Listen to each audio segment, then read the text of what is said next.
नमस्कार, मी पंजाब डक. आज 21, 22 आणि 23 या दरम्यान चांगला दररोज वेगवेगळ्या भागात भाग बदलत पाऊस पडणार आहे, म्हणून हा अंदाज लक्षात द्यायचा. त्याच्यानंतर आपण परत विदर्भाकडे वळू. विदर्भ, पूर्व विदर्भ आणि पश्चिम विदर्भ 6 आणि 5 11 जिल्ह्यामध्ये म्हणजे 19, 20, 21, 22, 23 पर्यंत तुमच्या पूर्व विदर्भ आणि पश्चिम विदर्भ 11 जिल्ह्यामध्ये दररोज वेगवेगळ्या भागात पाऊस पडणार आहे आणि पिकाला जीवदान ठरणार आहे, म्हणून हे अंदाज लक्षात द्यायचा. त्याच्यानंतर आपण वळू, आपण काय करू, लगेच पश्चिम महाराष्ट्राकडे वळू. त्याच्यानंतर सांगायचं झालं तर कोकणात देखील चांगला पाऊस पडणार आहे, म्हणजे 19 जुलैपासून तर 23 जुलैपर्यंत चांगला पाऊस राहणार आहे, म्हणून हा अंदाज लक्षात घ्यायचा. त्याच्यानंतर उत्तर महाराष्ट्राकडे देखील सरी येत राहणार, म्हणून हा अंदाज लक्षात घ्यायचा.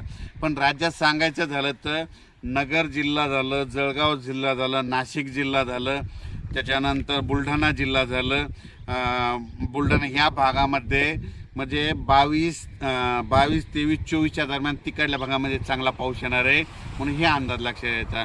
त्याच्यानंतर राज्यातल्या सर्व शेतकऱ्याला सांगू इच्छितो की खास करून पूर्व विदर्भ आणि पश्चिम विदर्भ की 25च्या नंतर 25 जुलै, 26, 27च्या नंतर विदर्भ, पूर्व विदर्भ, पश्चिम विदर्भामध्ये पुन्हा एकदा मोठा पाऊस येणार आहे.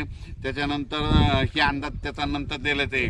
पण खास करून आज 19 जुलैपासून ते 23 जुलैपर्यंत सोलापूर जिल्हा, सातारा जिल्हा, सांगली जिल्हा, पुणे जिल्हा, त्याच्यानंतर नगर जिल्हा, त्याच्यानंतर धाराशिव, बीड, लातूर, नांदेड, हिंगोली, यवतमाळ, परभणी, त्याच्यानंतर इकडे जालना जिल्हा, संभाजीनगर जिल्हा, जळगाव जिल्हा, त्याच्यानंतर बुलढाणा जिल्हा, अकोला, अमरावती, वर्धा, नागपूर, भंडारा, गोंदिया, चंद्रपूर या भागामध्ये म्हणजे दररोज वेगवेगळ्या भागात आता ह्या 19 आजपासून दररोज भाग बदलत सगळ्या जिल्ह्याला भाग बदलत पाऊस पडणार आहे, म्हणून हा अंदाज लक्षात घ्यायचा.